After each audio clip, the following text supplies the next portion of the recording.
Asambleísta ponente, Valentina Centeno.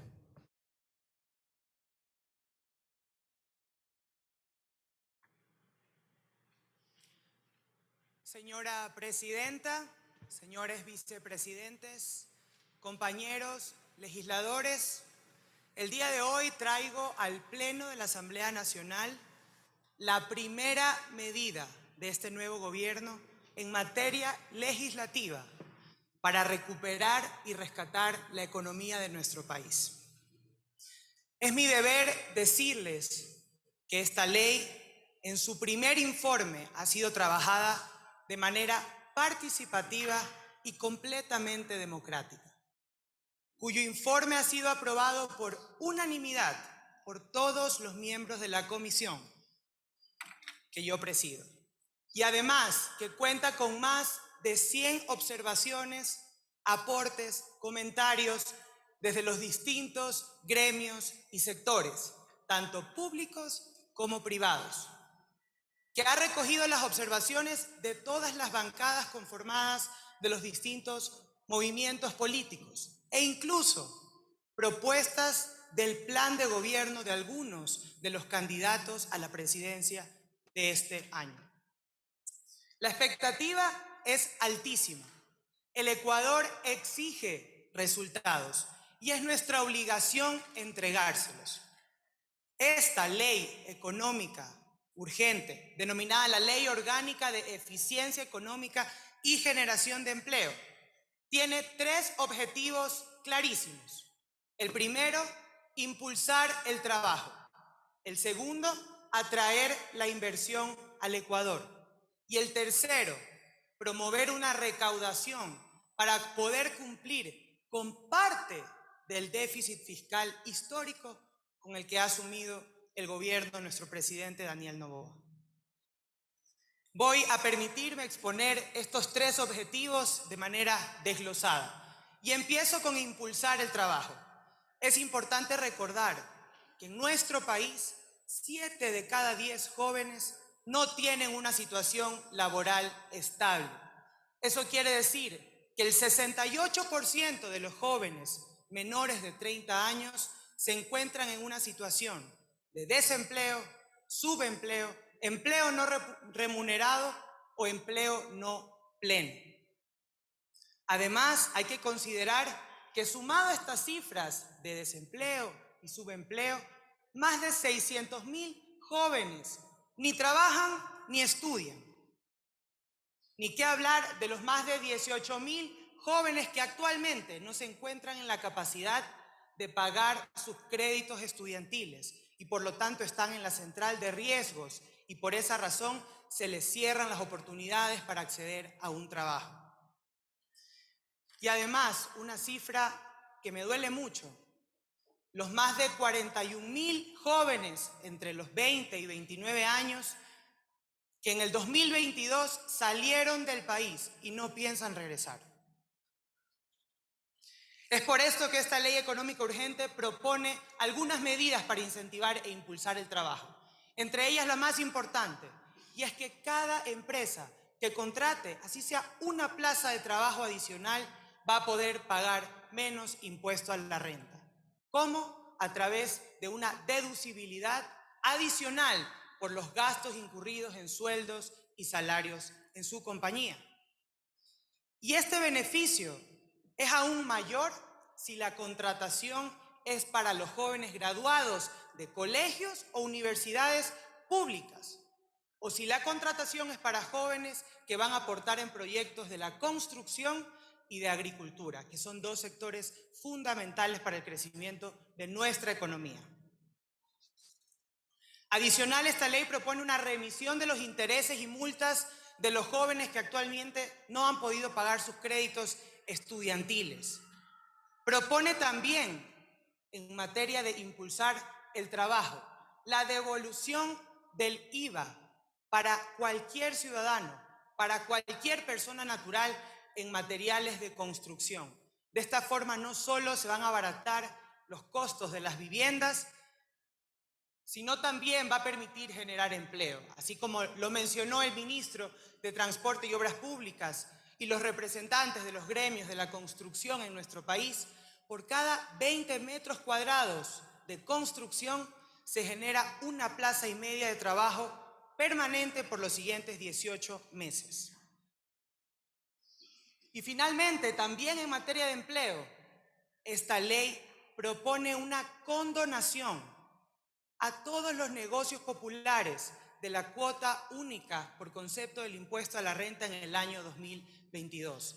Eso nos va a permitir alivianar a más de 1.800.000 negocios populares en nuestro país que actualmente sufren una grave crisis económica y van a poder condonarse esa cuota única de $60 del año 2022. Es decir, compañeros asambleístas, que esta ley va a beneficiar a más del 54% de los contribuyentes para que tengan una mejor planificación con relación a sus ingresos y a la crisis que de manera empática vive nuestro país.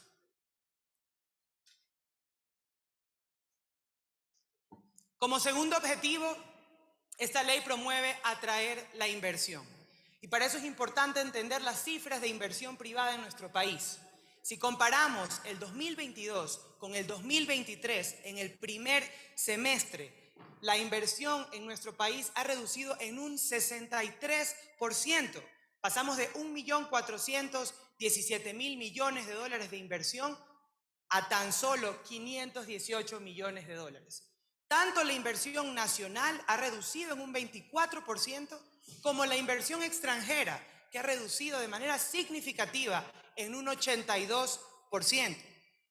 Es por esto que esta ley propone algunas herramientas para promover la inversión, entre ellas dos que voy a exponer. La primera, fortalecer las alianzas público-privadas, o las famosas APPs. Y la segunda, crear una normativa que pueda permitir desarrollar las zonas francas de manera estructurada, planificada y ordenada en nuestro país.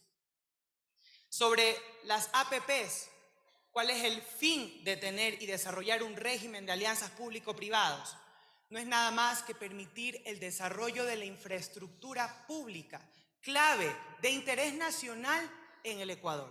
Carreteras, hospitales, universidades, instituciones educativas.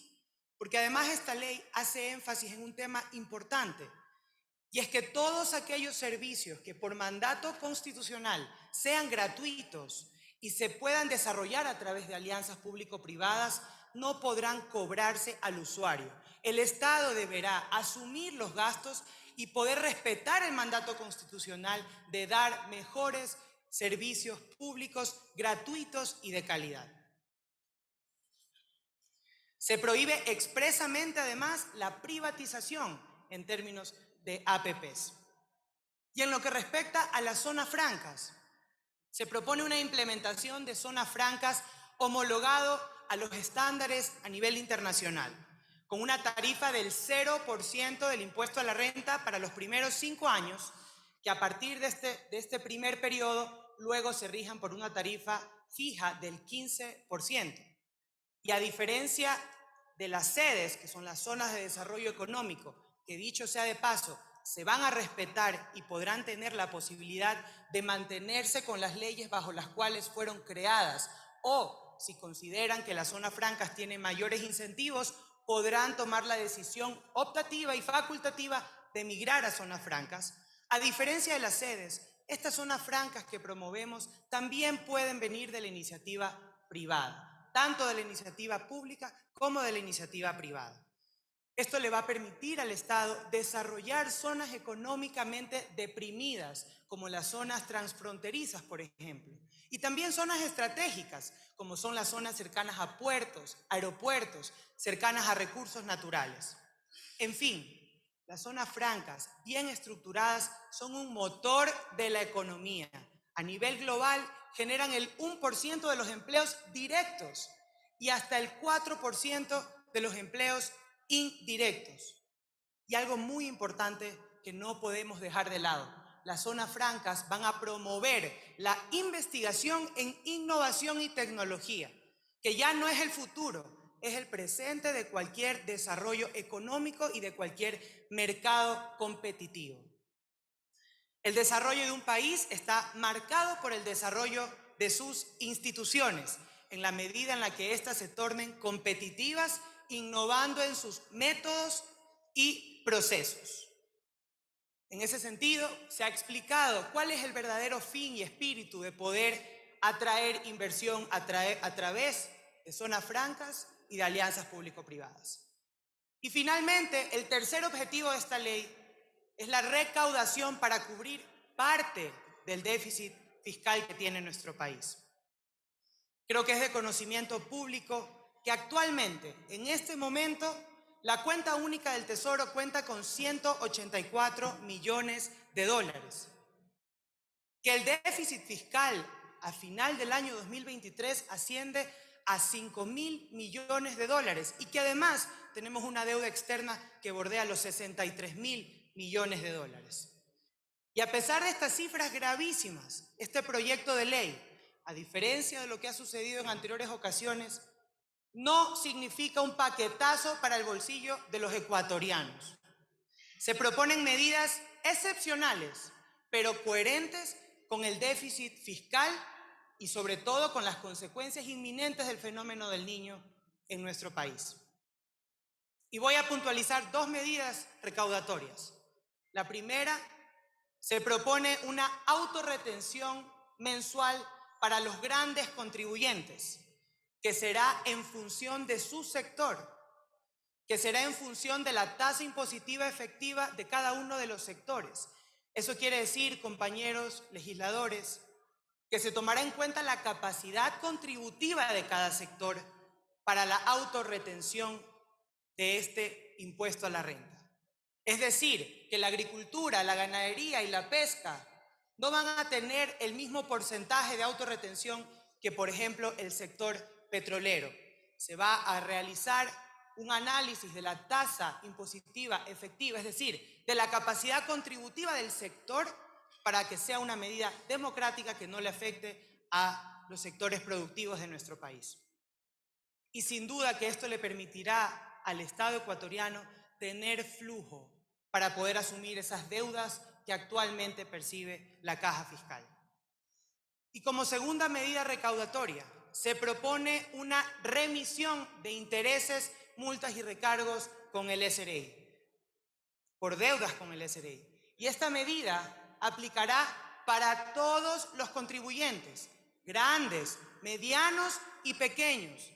Es una medida que aplicará para los más de 293.000 contribuyentes que actualmente perciben deudas e intereses y multas con el Servicio de Rentas Internas. Tenemos la posibilidad de poder beneficiar a 1 de cada 10 ecuatorianos que en este momento tienen una multa o un interés con el SRI.